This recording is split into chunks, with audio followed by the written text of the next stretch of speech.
Deixa eu receber aqui com vocês pela primeira vez, vou entrevistar meu amigo Leonel Hadi, que já está aqui nos bastidores. Boa noite, Leonel! Que Boa prazer noite. conversar com você. Como é que você está? Tudo bem, uma honra conversar contigo e com toda a tua audiência. Obrigado pelo convite, né? Ainda mais nesse momento tão intenso e relevante para a nossa democracia. Então, é uma honra dupla estarmos juntos aí. Gostei da bandeira aí, né, Leonel? Que eles não podem pegar a bandeira como se fosse deles, né? Essa é a ideia, sabe? Na verdade, né, com essa questão da gente usar mídia social, vídeos, né, toda essa lógica hoje das novas tecnologias, nesse contexto é que surgiu, inclusive, a ideia de ter que usar uma camiseta à frente da bandeira para justamente não confundir as coisas, mas justamente fazer a disputa da bandeira, né? E a forma como ela está colocada aqui, sem quem conhece um pouquinho a capa do livro da Constituição É Federal, né? verdade. Quando é só não a Constituição Federal em Vadimeco e tal, mas quem for comprar, eu quero comprar a Constituição Federal do Brasil, a capa é assim, né? É com a bandeira exatamente dessa forma. Então tem questões simbólicas importantes, né? Da gente fazer essa disputa do nosso símbolo nacional, de debater democracia, mas para isso a gente tem que deixar alguns símbolos antes muito claros, viu? Camiseta e tal, senão confundem a gente. E é triste, né? Porque a gente acabou vinculando quem usa a bandeira do Brasil com crime, com corrupção, com violência, com intolerância. Então, hoje a gente vê só bandeira assim, agora nesse período eleitoral, né? Num carro, numa janela, tu pensa, bah, ali mora um LGBT-fóbico, um misógino, sabe? Vinculou a bandeira a coisas muito negativas, né? E isso é muito triste para um país. Queimaram o filme da bandeira, né? Queimaram o filme. Ô, Leonel, semana passada você vinha aqui no programa e você acabou tendo que adiar porque você foi agredido por um brucutu bolsonarista. Até falei para o pessoal que brucutu e bolsonarista chega a ser redundante, né? Um cara lá, o tal de Bobadra, né? Um bobalhão chamado Bobadra, ele te agrediu. Como ficou essa história? Não, na verdade, infelizmente, a mídia tradicional tratou aquilo como uma briga, né? E na verdade não tem nada de briga. Quem vê o vídeo é muito claro. Tipo, eu não encosto nele, não tem nenhuma. O que eu estava fazendo era uma fiscalização de crimes eleitorais da campanha do Onyx e do Bolsonaro, da qual o Bobadra é o coordenador.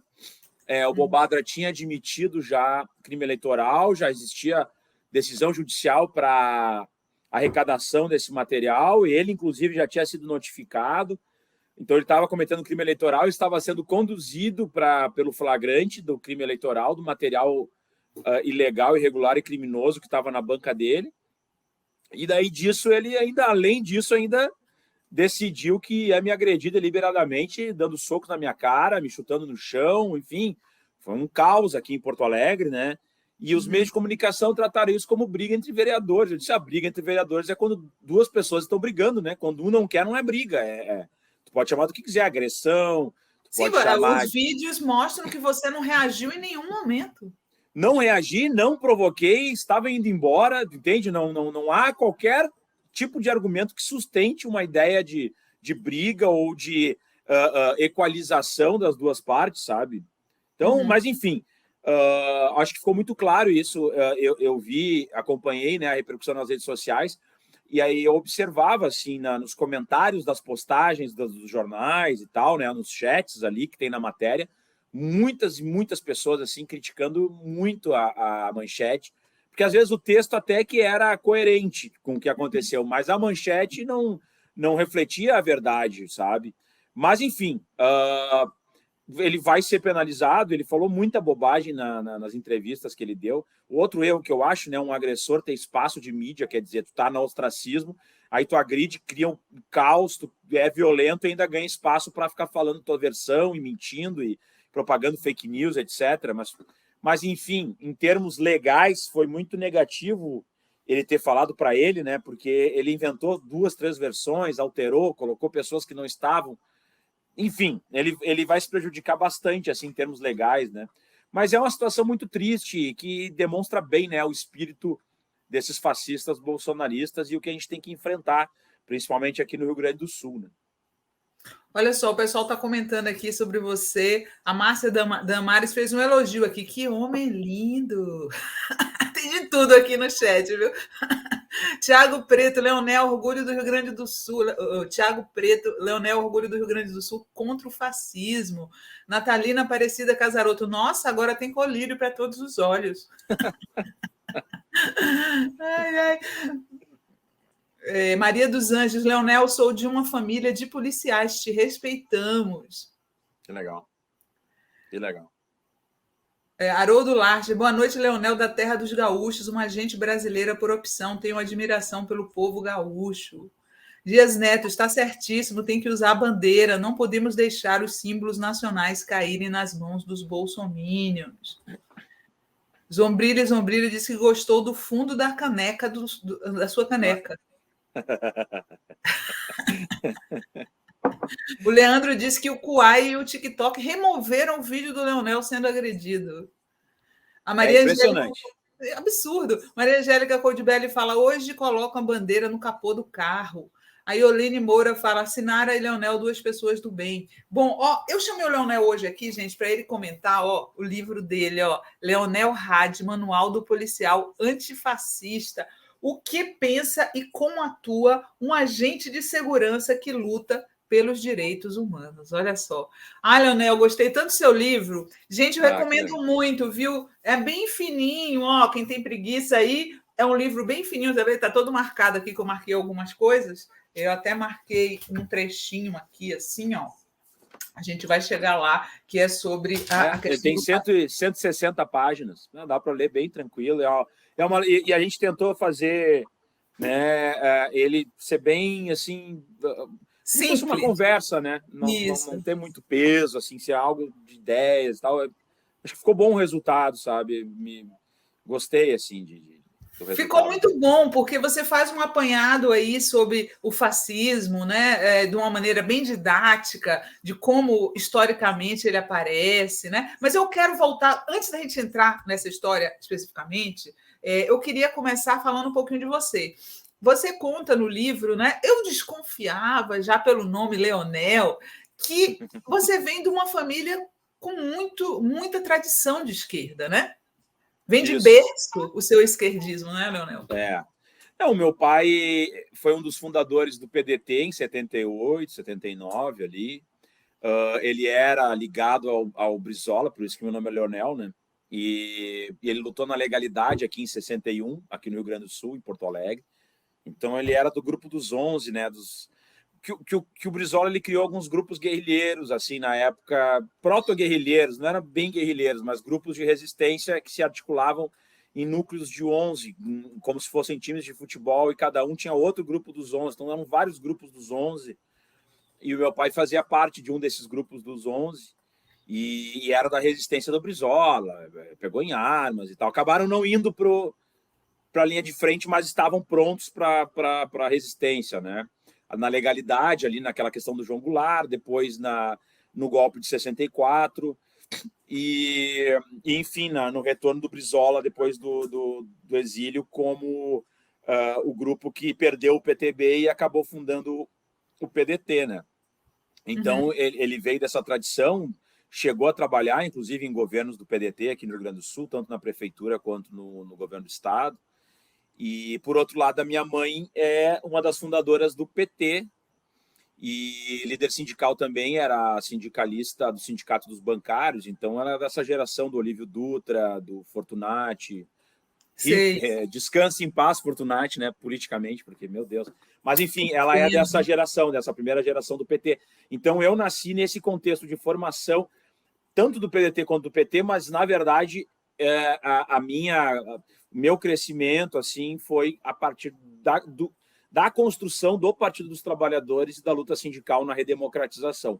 Então, eu digo assim, né? Eu saía da creche, ia para o Sindicato dos Bancários, saía da creche e ia para alguma plenária do PT. Então, era essa a minha infância. Assim. Desde pequeno, né? Desde pequeno, né? Você ouvindo isso. E aí, ó, olha só, você fala que hoje parte da esquerda não consegue entender como que é ser um policial de esquerda budista e vegetariano, né? O contrassenso de tudo, né? Você acha que a esquerda tem uma ideia muito fechada do que é ser um policial? Você acha que essa imagem poderia mudar para poder a gente avançar nesse debate sobre a segurança pública? Eu sempre digo, eu compreendo e concordo com a visão da esquerda. Porque, enfim, a gente vem de uma ditadura, a gente tem um sistema policial hoje, instituições que funcionam exatamente igual ao período da ditadura, mesma estrutura de 67, para as pessoas entenderem, né, esse sistema que nós temos de polícia militar, polícia civil, a maneira como está estruturada a nossa segurança pública, ela não era assim desde sempre, ela foi estruturada em 67, né, pré-AI-5. Então, foi ali que teve essa lógica da polícia militar ser subordinada à força auxiliar do Exército, a prevalência da polícia militar como policiamento ostensivo. Enfim, o sistema como nós temos hoje, ele vem de 1967. Então, e na redemocratização em 88, com a nossa Constituição, não houve qualquer alteração nessa sistemática e nem uma depuração nos quadros que participaram, de fato, da ditadura de forma criminosa, que participaram de tortura, que participaram de assassinatos. Não houve qualquer tipo... Isso foi ser feito lá em 2000 e muito à frente e não avançou. Quer dizer, não houve naquele primeiro momento. Então, a polícia ela segue, né? Ela entra na democracia com uma lógica ditatorial ainda, né? Inclusive contra os seus próprios agentes. Então, é compreensível, né, que naquela disputa da redemocratização, Comissão de Direitos Humanos, a polícia, como, né, assim como as Forças Armadas, vinculadas a essa lógica autoritária, que essas pontes elas não se formaram, né? Tipo assim, era uma ruptura do tipo, era denúncia sobre abusos e, por outro lado, né, digamos, uma lógica de repressão aos movimentos sociais, uma repressão ao campo da esquerda. Essa é a narrativa que nos leva, né? A gente tem que entender por que acontece isso. Bom, e aí a gente vê várias sequências, né, de abusos policiais em periferias, em determinadas situações, que, bom, corroboram que nós, né, muitas vezes, de fato, temos ações que são criminosas, que são indevidas, que são truculentas, autoritárias. Mas, por outro lado, com a evolução dos direitos, né, com a reestruturação novamente no Estado Democrático de Direito, de cada vez nós termos mais direitos humanos assegurados, como o ECA, né, Estatuto da Criança e do Adolescente, como a questão né, a luta da Maria da Penha, né, da violência contra a mulher, da luta antirracista, enfim, né, com todas essas pautas contra a LGBTfobia, né, todos os direitos que vão sendo adquiridos, né, pelas lutas sociais, necessitam, né, da mesma forma, de um aparelho repressivo do Estado que dê uma resposta para essas demandas sociais que vão surgindo, né, com o avanço da democracia, da oxigenação. E aí quem vai ter que trabalhar com isso é a própria polícia, né? Quem é que vai dar o combate ao feminicídio? É a polícia. Quem é que vai trabalhar essa lógica do antirracismo, da anti-LGBTfobia, dos crimes, né, conexos, do crime contra o idoso, contra, né, a pedofilia, tudo isso que atinge, né, os direitos humanos mais básicos, os homicídios da periferia, né, dos jovens negros da periferia, também é a própria polícia. O que eu quero dizer com isso? Que a gente tem uma questão complexa aqui. Ao mesmo tempo que existem abusos, ao mesmo tempo que existe uma instituição que, de fato, tem uma certa característica, existem servidores que são trabalhadores, goste ou não goste da linha ideológica, mas são trabalhadores com as suas necessidades, com suas, né, demandas, e, ao mesmo tempo, também é uma instituição que é a linha de frente que vai garantir, não garantir os direitos humanos, não é a palavra garantir, mas vai combater, né, todos os crimes cometidos contra esses direitos fundamentais. Então, é uma relação muito complexa, né, que existe. Então, é nesse sentido que eu acho. Agora, penso que nós, do campo da esquerda, nós devemos, sim, nos apropriarmos dessas pautas, que não são fáceis, mas disputarmos, não que a polícia tenha que ser de esquerda, ideologicamente de esquerda, mas que a polícia ela seja uma cumpridora da lei, uma cumpridora da Constituição Federal, né? Que ela não haja como um partido político, com conteúdo ideológico, como nós temos visto a parcialidade, muitas vezes, dessas instituições. Como é que você está vendo, Leonel, essa história aí de Paraisópolis? Como policial, como é que você está vendo isso? Quer dizer, o candidato do Bolsonaro confessou ontem no debate que mandou apagar uma prova de um assassinato que ocorreu lá em Paraisópolis, né? Como é que você acompanhou, está acompanhando? Como é que você está vendo esses desdobramentos aí? Eu, no meu entendimento, o Tarcísio de Freitas, o candidato do Bolsonaro em São Paulo, ele deveria ser arrolado como partícipe do homicídio com fraude processual. Não que ele participou do homicídio, mas o processo todo ele acaba, né, abrangendo, porque a fraude processual está vinculada a um determinado crime. Sim. E esse crime foi um homicídio qualificado, sem chance de defesa para a vítima. Tudo indica que é isso que aconteceu lá. Tá? Eles vão tentar desvirtuar para um homicídio culposo, é assim que vai funcionar daqui para frente, para não ir para o tribunal do júri e tal. Mas, no meu entendimento, é no mínimo um dolo eventual que está sendo demonstrado até agora. Claro, tem que esperar as outras provas, mas tudo indica que ou é dolo eventual ou houve o dolo mesmo. Então, quer dizer, de uma forma ou de outra vai para o tribunal do júri. Mas nós temos o crime de homicídio qualificado e o crime de fraude processual. O que é fraude processual? Então, alterar local de crime, alterar provas, isso é fraude processual. Nitidamente, e eu acho bizarro ele falar, porque ontem no debate eu fiquei chocado, honestamente. Eu fiquei assim, parece que ele não passou por um advogado, parece que um advogado não sentou com ele e disse, cara, tu disse que tu não sabia de nada. Isso é o básico, né, de qualquer advogado. Não.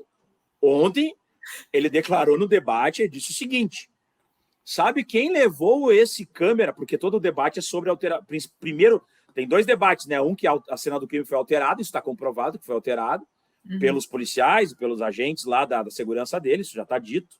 Isso foi dito, já declarado, esse é um ponto. O segundo ponto é o da câmera, das imagens que foram apagadas, ou pelo menos foi requisitado que fosse apagado, tá? Tem áudio sobre isso, tal. Então, quer dizer, isso aconteceu. Ninguém está negando que pediram para apagar, nem ele nega, ninguém nega. Então, quer dizer, já existe o crime de fraude processual. Já está dado, é um crime dado. Ok. Sim. Mas o Tarcísio ele se coloca para dentro do crime. Porque ele diz o seguinte, quem levou o câmera fui eu.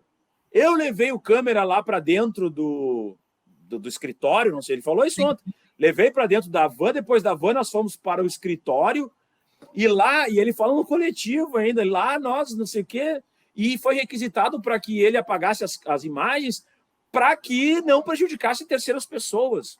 Ou seja, o que ele está dizendo? Ele está simplesmente admitindo que ele tinha consciência que ele participou do crime de fraude processual de um homicídio qualificado.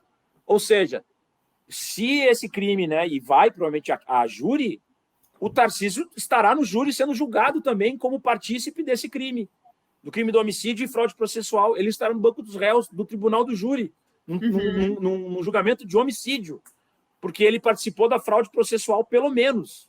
Admitindo isso, confesso. E um cidadão desses pode ser governador de um estado.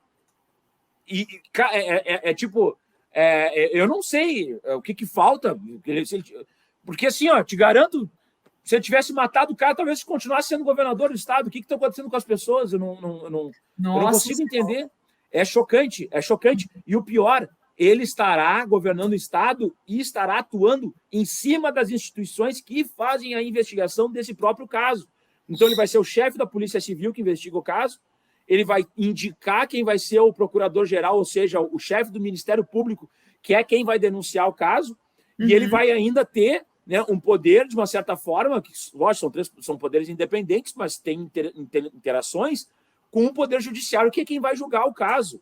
E aí ele ainda ganha foro privilegiado, entendeu? Quer dizer, é o caos completo, é algo assim bizarro demais nós pensarmos que as pessoas podem premiar um réu confesso. Porque, desculpa, o que ele falou ontem é surreal, porque o natural seria ele dizer, olha, nós levamos as pessoas para lá, mas eu não sabia absolutamente do que foi falado. Não sei, tem que perguntar para a pessoa que pediu para ele apagar, porque eu não faço ideia. Fiquei sabendo pelo jornal. Isso é o mínimo que tu espera de um cara assim, que tenha o tico e teco funcionando. E a gente tem falado, Leonel, que você exportar do Rio para São Paulo um método miliciano de governar, vamos ser claros, né? Que é o que está acontecendo, porque esse cara não é de lá. Esse cara não é de lá. Não sabe nada de São Paulo. Esses dias perguntaram para ele sobre 2, 3 prefeitos importantes de São Paulo, históricos, e ele não sabia quem era. Ele não sabia quem eram as pessoas. Não digo nem saber das obras, ele não sabia quem eram as pessoas. Não sabia. Não existe.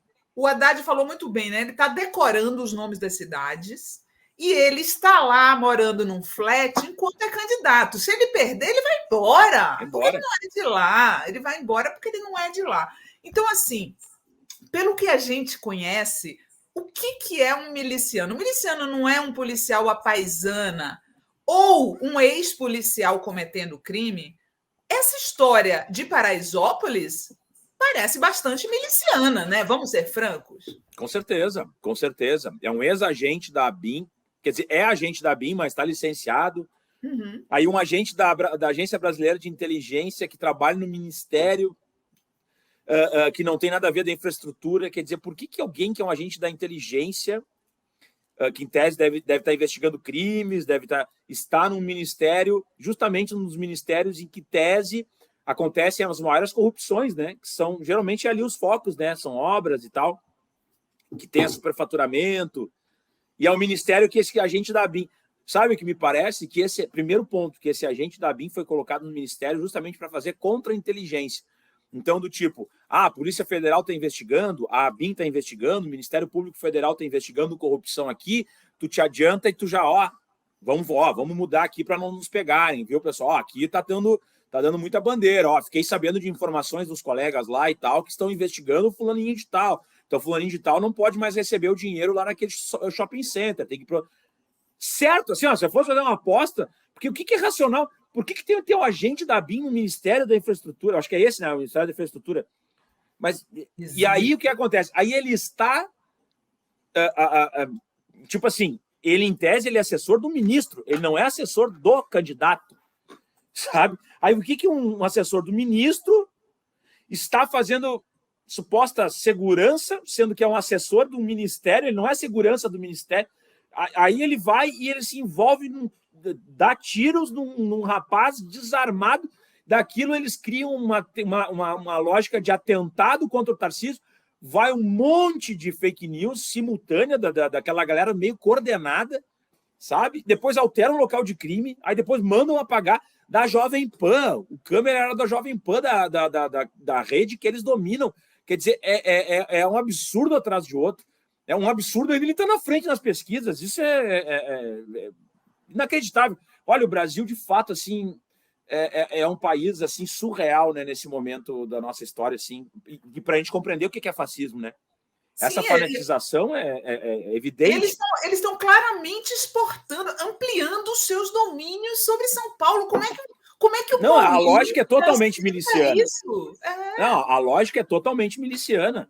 Que é essa questão seguinte, se é na periferia, pode tudo, e se for as forças em tese... Porque as pessoas confundem a milícia, e que me preocupa, as pessoas às vezes veem a milícia assim, tá, tudo bem, é crime e tal, eles cobram gás, cobram gato net, cobram... Tá, mas isso é secundário, mas pelo menos eles livraram aquela comunidade da facção do tráfico de drogas, né? As mais clássicas daquelas. Mentira! Mentira! E eu vou explicar por que é mentira. As milícias se instalaram no Rio de Janeiro em regiões que não eram dominadas pelo narcotráfico. Eram regiões em que o Estado dominava, digamos, né? Eram regiões civilizadas, entre aspas, tá? Que o Estado, de fato, ele se inseria naquelas regiões e foram tomadas pela milícia. E muito poucas regiões foram tomadas das facções criminosas do tráfico. E as milícias executam pessoas, torturam pessoas, matam líderes comunitários. Muitas estão, inclusive, hoje vinculadas ao tráfico de drogas igualmente. Tá? Então, achar que a milícia é uma saída para uma desestruturação, e a milícia ela serve justamente para enfraquecer as forças de segurança, né, para elas serem forças paralelas. E é isso que o Bolsonaro fez, se for observar. Por que ele fortaleceu as milícias? Porque ele enfraqueceu as polícias, né, tanto moralmente quanto em termos de estrutura financeira. Pode ver. Qual foi o grande programa de governo do Bolsonaro para as polícias? Se eu perguntar aqui para ti. Me dá um grande programa aí de segurança pública. Nada. O máximo que ele fez foi o negócio das casas para os policiais militares que morreu na casca. Tanto é que ninguém fala disso porque ele deu um valor que não daria para 500 policiais comprarem, no Brasil inteiro comprarem casas. Isso é tão absurdo, era um valor tão irrisório e com regras tão restritivas que não tocou nenhum policial. Nenhum policial se aproveitou daquela política que ele tentou dizer que não, o policial vai comprar sua casa, não sei o quê. Tentou, né, comprar a polícia. Não conseguiu. O máximo que ele conseguiu foi colocar a polícia militar numa reforma um pouco mais vantajosa junto com as Forças Armadas, porque ele precisava cooptar, né, um grupo armado para o lado dele. Mas, fora isso, ele não fez absolutamente nada. O que ele fez? Ele fortaleceu as milícias com esse descontrole do desarmamento, com essa propagação de armas de fogo. Hoje nós sabemos que as armas de fogo elas estão 70%, quase 70% mais baratas para o mercado ilícito, ou seja, para as milícias, e inclusive as milícias e facções hoje conseguem comprar armas legais através dos CACs que repassam essas armas para as facções de forma legal. Então, tu vai encontrar uma arma legal na mão da criminalidade. Quer dizer, barateou, propagou. É só tu ver o arsenal que tinha o Roberto Jefferson. Um preso domiciliar com granada, com 8 mil munições, com armas de guerra, com fuzil, com pistolas. Enfim, ele tinha um arsenal dentro de casa, um preso, entendeu? Domiciliar, com arsenal ilegal, com uma facilidade absurda. E ainda não tinham tirado o CAC dele. Não tinham tirado o CAC dele, o registro de caçador, atirador e colecionador, mesmo ele estando preso, mesmo ele sendo condenado à prisão domiciliar. O descontrole é tão grande que o Roberto Jefferson quase matou policiais, sabe, a partir de uma política do próprio Bolsonaro. Por isso que eu falo, Leonel, que eu acho que nosso campo deveria aproveitar o discurso pró-armas do bolsonarismo para defender a polícia. Porque quem defende armar a população, na verdade, desrespeita o policial. Porque a função de andar armado não é da sociedade, é da polícia. Né? Então, assim, o bolsonarismo demonstra muito desprezo pelo policial ao defender o armamento da população, sabe? Não, eu concordo exatamente o que eu penso. Porque, assim, o que nós temos que fazer? Armas de qualidade, treinamento, equipamentos de proteção, tem que estar na mão da polícia. A polícia, sim, tem que estar bem equipada, bem treinada, técnica, né? Com amparo psicológico, com valorização salarial, com quantidade de efetivo razoável, né? Isso é uma política de segurança pública, né, mais efetiva. Vamos pegar a segurança pública só como polícia, tá? Não vamos entrar na questão de educação, segurança, saneamento, etc. Não, é um discurso bem mais restrito. Isso sim é um investimento de Estado no sentido... Foi o que o Lula fez. O Lula pegou a Polícia Federal, Polícia Rodoviária Federal e a ABIN, a Agência de Inteligência, que eram completamente desestruturadas e transformou nas melhores instituições, talvez, da América Latina. A Polícia Federal, ali a partir de 2005, 2006, Polícia Rodoviária Federal, a ABIN, se transformaram em instituições extremamente respeitadas no Brasil e no mundo. E isso foi um foco que o Lula deu, que foi aprofundado pelo ministro Tarso Genro, do governo PT. E aqui no Rio Grande do Sul eu sou prova, eu sou policial civil no Rio Grande do Sul e sou prova que o Tarso Genro do PT também fez uma reestruturação na Polícia Militar, na Polícia Civil, na Polícia Penal, questão de valorização salarial, de termos as promoções em dia, de termos investimento em equipamento. Isso foi feito pelo PT. Quer dizer, o PT tem sim uma política de segurança pública, o PRONAS, que foi o principal programa de segurança pública do governo Lula, né, que era integrado com vários ministérios. Então, e aí o que o Bolsonaro traz? Distribui arma para todo mundo, ou seja, desmoraliza a polícia. Ele diz o seguinte, qualquer um pode fazer sua autoproteção. Dane-se a polícia, dane-se o policial. Cada um faz porque a polícia não serve para nada. O que me importa é ter meu grupo pretoriano armado, pronto para agir quando eu não concordar com alguma decisão do STF. E aí estão acontecendo essas tragédias. Ou o Roberto Jefferson tirou essa lógica de atirar contra a polícia da cabeça dele simplesmente. Não, esse é o discurso do Bolsonaro. Povo armado jamais será escravizado. Quantas vezes ele falou isso? Quantas vezes ele falou que as decisões do STF eram ilegais, que o Alexandre de Moraes era um criminoso, que não sei o quê, que o Congresso isso tem que fechar, porque nós não vamos nos render, porque eu vou levar as últimas consequências.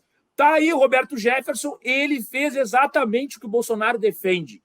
Ele não fez nada além daquilo que o Bolsonaro defende. Se nós temos 4 tentativas de homicídio contra policiais, isso é responsabilidade direta do Bolsonaro e do principal aliado dele, que é o Roberto Jefferson, que é o cão de guarda, aquele que fazia tudo aquilo que o Bolsonaro não poderia fazer mais radicalizado, mas tudo que o Bolsonaro defende.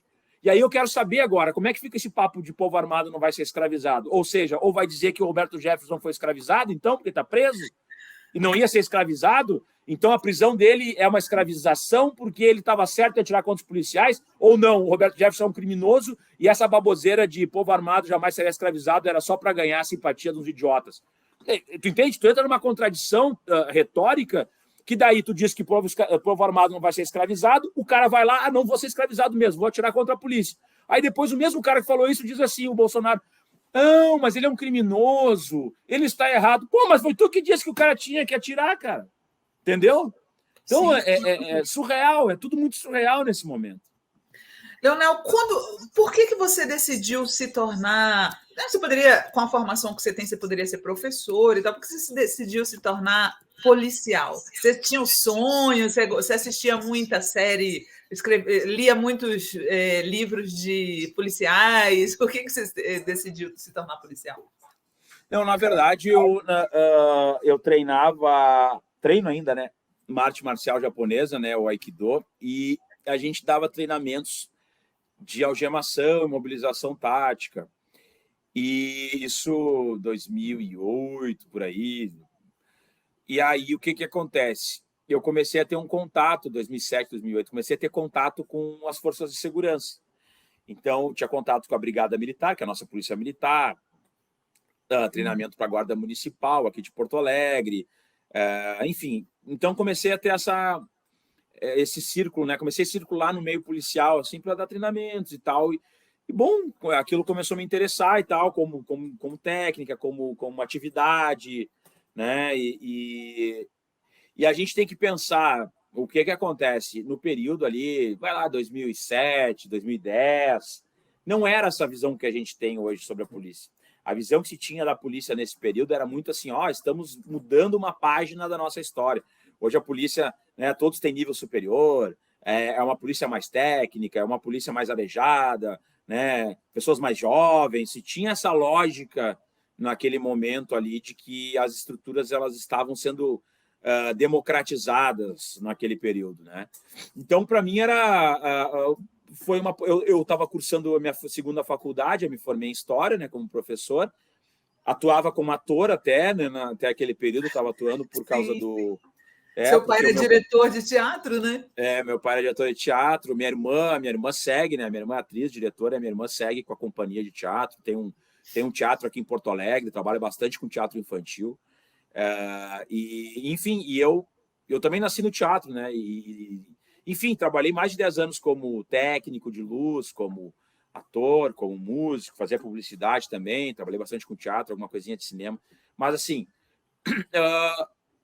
ali naquele período eu estava cursando Direito, minha segunda faculdade, e para mim pareceu meio, olha, é um concurso público, é uma função que tu vai poder atuar sobre a sociedade para resultados práticos, para tentar combater violência, para trazer, né, nessa ideia de, bom, ter um concurso público, né, tu ter uma certa estabilidade, tu poder atuar de uma forma efetiva, né, por exemplo, ter um crime, tu já poder atuar diretamente, tu ter esse poder de polícia no sentido de melhorar a sociedade, sabe?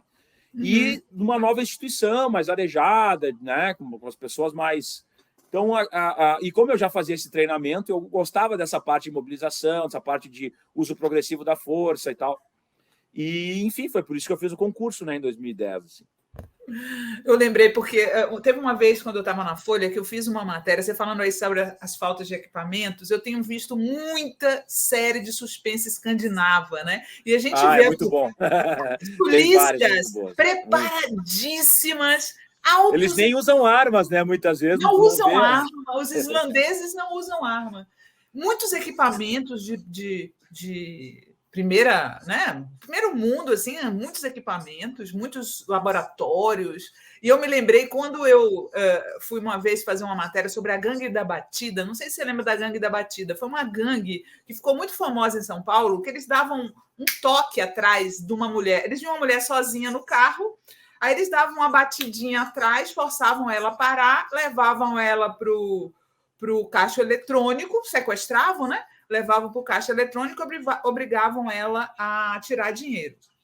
E aí eles fizeram muita gente foi assaltada dessa maneira, e depois eu e um colega da Folha fomos fazer uma matéria grande sobre esse assunto, como se fosse Truman Capote a sangue frio, né? E aí eu cheguei lá no DENARC, em São Paulo, DENARC, e aí eles falaram assim, aí tinha um furo na parede, Leonel, tinha um furo na parede. Aí eu falei assim, esse furo aqui é o quê? Eles falaram, esse furo é para você olhar e reconhecer as pessoas, fazer o reconhecimento das pessoas, né? A gente vê nos filmes um espelho, né? E de trás do espelho ficam os suspeitos. E eu fiquei chocada de ver que no Brasil era um furo na parede, sem brincadeira. O delegado fez um furo para poder a pessoa que fosse lá reconhecer os suspeitos não ser vista pelo suspeito. Esse é um problema, a questão estrutural, porque varia de estado para estado e varia de delegacia para delegacia ou batalhão para batalhão.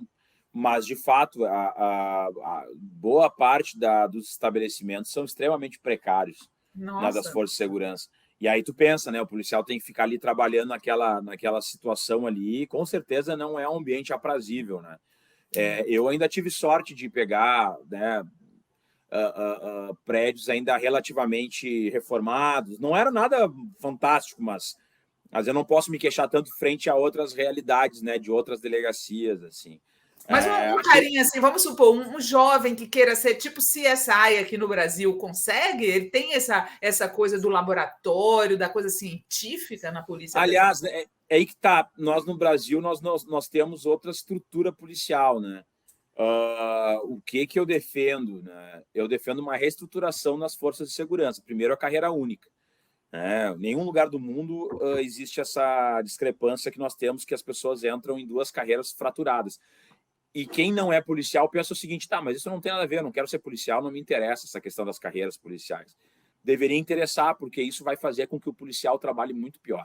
E automaticamente vai fazer com que a sociedade tenha um serviço prestado muito pior.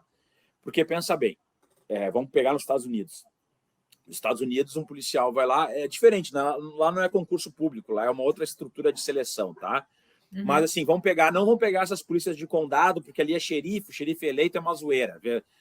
Não é, eu digo assim, dos grandes centros urbanos, a polícia de Nova York, todo mundo conhece, NYPD, né? Sim. New York Police Department, lá, né? O que acontece? Ali eles fazem uma seleção, o policial entra, faz aquela seleção, faz a academia de polícia e tal, e entra na função.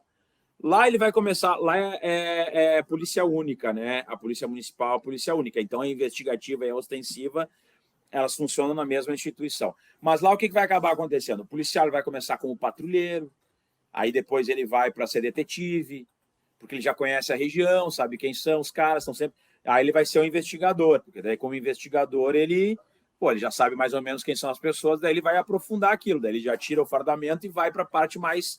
Ele não anda mais ostensivo. Aí depois ele vai se qualificando, ele vai virar um negociador, ele vai virar de um grupo tático, ele vai avançando na carreira, ele vai se qualificando, vai ficando mais velho e tal. Aí quando ele tem uma idade que ele já não tem tanta mobilidade para estar na rua, ele começa os cargos de gerência, vamos chamar assim de chefia. Então ele vai ser o chefe de departamento, não sei o que, até chegar o comissário, que seria o chefe de polícia. Sim. Aqui no Brasil não funciona assim. Aqui no Brasil é o seguinte... Jovens de 25 anos entram na parte de baixo, jovens de 25 anos entram na parte de cima. E um manda e o outro obedece. E aí o que acontece? Um jovem de 25 anos começa chefiando tanto um batalhão quanto uma delegacia, né, falando de polícia militar, polícia civil e polícia federal, para policiais que têm 25 anos de profissão. Experiência, e com experiência, com qualificação, muitas vezes com faculdade, mais qualificação até que o próprio delegado ou capitão ali que está assumindo. E o que acontece? O que vai acabar acontecendo? Esse policial da ponta, porque é esse policial que vai estar mais no dia a dia com a população, vai estar lá na rua, vai estar... O que ele pensa? Ele diz assim, cara, por que eu vou me dedicar para essa profissão? Por que eu vou me qualificar, prender, correr risco de vida, sabe? Se, no fim, vai ter um cara sem experiência nenhuma, que chega chefiando isso aqui, dizendo o que eu tenho que fazer ou deixar de fazer, ganhando, às vezes, 4, 5 vezes mais do que eu, para fazer nada perto, tipo assim, é a mesma coisa que eu poderia fazer, ele está fazendo, sem experiência. Aí ele pega um veterano lá, se gruda nele, para o veterano e ganhando 3, 4 vezes mais. Quer dizer, e não é nenhuma crítica aqui a quem é oficial, quem é delegado. Eu acho que isso aí, a estrutura é essa, tem que saber jogar o jogo. Mas, assim, nós temos sim que fazer uma reestruturação, porque isso joga contra a sociedade. Não por acaso as investigações hoje têm resolução aí de 8%, 9% dos crimes, né? Principalmente de homicídios. Aqui no Rio Grande do Sul um pouco mais, né? Um pouco mais não, é considerável aqui, é uma outra. Mas, assim, na média, isso joga contra. E aí tu vai para qualquer polícia. Veio uma vez o Scotland Yard aqui para o Brasil e disse assim, ó, é bizarro esse sistema de vocês, porque esse sistema de vocês desmotiva o policial. O policial fica desmotivado, ele com 10 anos, ele já não. Ele está ali só para conseguir o dinheiro dele, para se sustentar, para ficar. Mas ele não está produzindo como um policial muitas vezes. Ele está só cumprindo a tarefa dele de estar ali cumprindo, batendo ponto, entendeu? A impressão que eu tenho assim de fora é que parece que falta a parte de inteligência, a parte laboratorial. Não, é que aí que tá. A gente não tem uma polícia, isso que eu quero dizer, né? A gente não tem uma polícia forense, uma polícia científica. Nós temos os peritos, tá? E aí o que acontece? Nós temos que ter uma lei geral das perícias e nós temos que ter uma unificação. Cada estado tem uma regra e isso é muito ruim. Tem estados em que a perícia ela está dentro da Polícia Civil. Em outros estados, ela é um órgão independente. Aqui no Rio Grande do Sul, ela é Instituto Geral de Perícias. E nós não temos um investimento real na perícia, de equipamento, de qualificação técnica. Então, eu defendo que nós temos que ter mais uma polícia, que é a polícia científica, com unidade em termos nacionais. Todos os estados terem essa polícia científica, muito bem definido, porque a polícia científica e que a perícia, não, só vai mudar o nome, mas é que tu dá um corpo real para isso. Né? Um status também. Que tipo, que seja a Polícia Civil vai fazer as investigações, mas a polícia científica, ela vai ter uma estrutura que ela vai trabalhar com papiloscopia, que ela vai trabalhar com DNA, que ela vai trabalhar com questão de engenharia, né? De ver, por exemplo, o ângulo e não sei o quê, e veio daqui, velocidade, etc. É a parte bacana, fascinante da profissão. E aí, claro, essa polícia científica ela não iria para a linha de frente, ela não faria cumprimento de mandado, ela não faria investigação, ela traria os dados técnicos.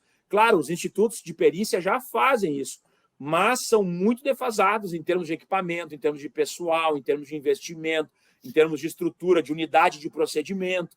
Então, quer dizer, e é isso que vai fazer, no caso, nós termos uma melhora, inclusive, nos julgamentos de homicídios, por exemplo. Porque aí tu vai ter provas mais contundentes, provas mais fortes, né, sobre a presença ou não daquela pessoa no local de crime, sobre questão de estupro, enfim, né, crimes assim que deixam vestígios, né, de DNA e coisas do gênero. Olha, a Zombrilli está falando aqui. Sinara, fui assaltada dentro da Caixa em julho de 2022 e depois fui levada pelo policial militar para a PF por se tratar da Caixa. Chegando lá, tinha 3 indivíduos e o policial me levou para reconhecer cara a cara. É o que eu estava falando, isso aí não dá, né? Ô, Leonel, antes que o nosso tempo está tão corrido hoje, eu fico chateada. Por isso que eu queria que fosse semana passada para a gente ter mais tempo. Mas eu tenho eu tô liberado até o tempo hoje. Não, porque a gente vai ter o debate daqui a pouco. Claro. Então, olha só, tem um ponto aqui no teu livro, tá, gente? O livro dele que eu recomendo muito para vocês. Tem um ponto aqui no teu livro que me chama muita atenção. Chama muito atenção nesse teu livro, que é a questão que eu já reparei, sabe? Com as pessoas bolsonaristas que eu conheço, que são do meu convívio, tá? Que todas elas têm em comum o fato delas serem apolíticas, né? Antes, agora elas se tornaram super politizadas, eram apolíticas totalmente. Verdade. Todas elas carregam uma frustração, uma coisa que você chama de ressentimento. Eu até marquei aqui um trecho, né?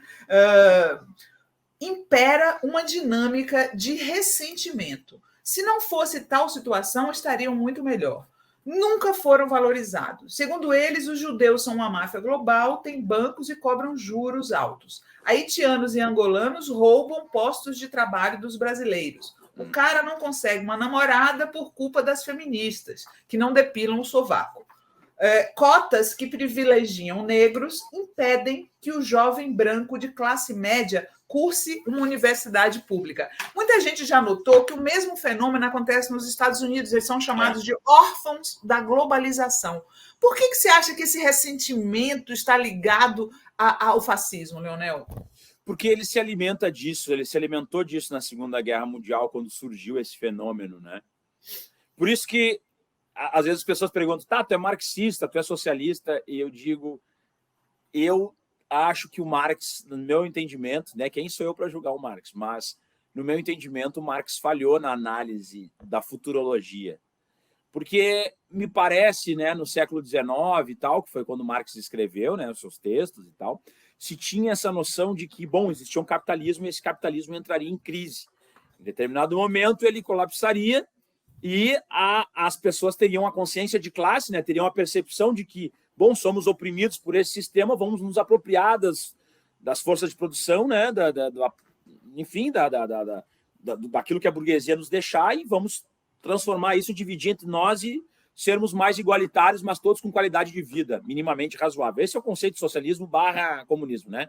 Uhum. E eu digo, olha, a crise do capitalismo sempre tem nos levado, claro, salvo pontuais, mas que não se sustentam a longo prazo e nem aconteceram em países do capitalismo extremamente desenvolvido, né? Nenhuma revolução socialista aconteceu num país capitalista extremamente desenvolvido, aconteceram em países semi-feudais e tal, ou feudais, enfim, mas isso é um outro debate. Mas o que me parece? Que essa situação da crise do capitalismo leva à individualização e ao medo e essa lógica de perder referências. Então a pessoa começa a perder o emprego, e aí ela começa a observar que aquilo que ela considerava como a sua tábua de salvação acaba sendo perdido. Então ela começa a ver que, espera um pouquinho, tem grupos LGBTs que estão tendo prevalência em algumas pautas, mas, pô, eu não consigo, né, ter nenhum tipo de relevância midiática, mas eu estou vendo lá um homossexual que agora ele está lá falando sobre essa questão. Eu não consigo namorar, assim, as gurias não estão mais, porque, pô, eu faço uma piada lá, chamo, e aí eu sou reprimido, eu não consigo mais exercer esse meu poder, sabe? Do tipo assim, coisa chata, eu não posso mais dizer que é uma gostosa, porque daí isso já gera, umas gurias vão lá e botam dentro da minha cara e já reagem àquilo. Antigamente eu falava e não dava nada. Tu entende? Esse ressentimento bizarro, né? Porque eles se sentem como se, eu estou perdendo aquilo que eu tinha de mais, a minha raiz ali, e isso começa a gerar esse ódio. Tu pode ver, né? As coisas, elas não andam dissociadas. Por que tem que ser misógino, LGBTfóbico, racista? Porque tudo tá junto, ninguém é uma coisa só. É difícil tu achar um cara que digamos, performa o bolsonarismo, o fascismo, que não tenha tudo junto. Não, ele não é racista, mas ele é... Não, ele vai ter o pacote fechado, porque isso ele sente que ele está perdendo espaço para novas demandas, e aí ele se frustra, por exemplo, ele tenta fazer um concurso público, daí tem as cotas, e ele vai mal no concurso, mas ele diz que é por causa das cotas. Aí ele vai fazer um vestibular, ele fica lá atrás, mas ele não, é por causa das cotas. Por que esses caras têm que ter vantagem que eu não tenho? Por que eu também não tenho uma cota para mim? Sabe? E aí ele desconsidera todo o conteúdo histórico, toda a vantagem que ele obteve, né, ao longo da vida, e ele começa a ter esse ressentimento, né, de achar que ele é um injustiçado da história. E aí quando chega alguém dizendo, não, tem que acabar com isso aí, que todo mundo é igual, não tem que ter prevalência de nada, não tem que... Né, tá tudo muito mimimi, politicamente correto, ele adere àquela situação, porque aquilo vai fazer ele ter um empoderamento de novo. Não por acaso é extremamente machista, né, o fascismo, o bolsonarismo, ele trabalha com essa lógica da violência, do empoderamento do poder pela força, do militarismo, né, dessa coisa do viril. E, na verdade, boa parte tem até questões... Eu não sou aqui nenhum psiquiatra, mas eu considero, né, que nós temos uma situação envolvendo até a questão sexual, assim, algumas coisas. Sim. Tu vê pessoas muito reprimidas, né, em relação a isso. Enfim, então... E é o que aconteceu, né, no fascismo da... E ele alimenta isso, né? Ele parece que ele tem o dom de manipular essas cabeças recalcadas, um tanto invejosas, né? Eu até peguei outro dia o exemplo do irmão do Bruno Galeasso, o Tiago Galeasso, né? Que ele é um típico cara frustrado, que ele não se tornou um ator famoso como o irmão vai cada vez mais para a esquerda, ele vai sendo cooptado pelo bolsonarismo, né? Um cara que nem falava de política, Leonel. Não, ele só é importante por causa disso, porque caso contrário ninguém saberia quem ele é. Isso. Então é mais ou menos isso, essas pessoas se sentem relevantes dentro de um grupo, e por isso que o fascismo tem essa lógica do facho, né, da junção de pessoas frustradas, né? Que sentem que, por exemplo, bom, aí o que acontece? Aí, voltando um pouquinho, né, a questão que eu falei do marxismo, por que eu acho que errou? Porque quando nós temos crise do capitalismo, crises de base, o que acaba acontecendo? Boa parte das pessoas se juntam em grupos para repelir os grupos que eles consideram como invasores, como diferentes, como...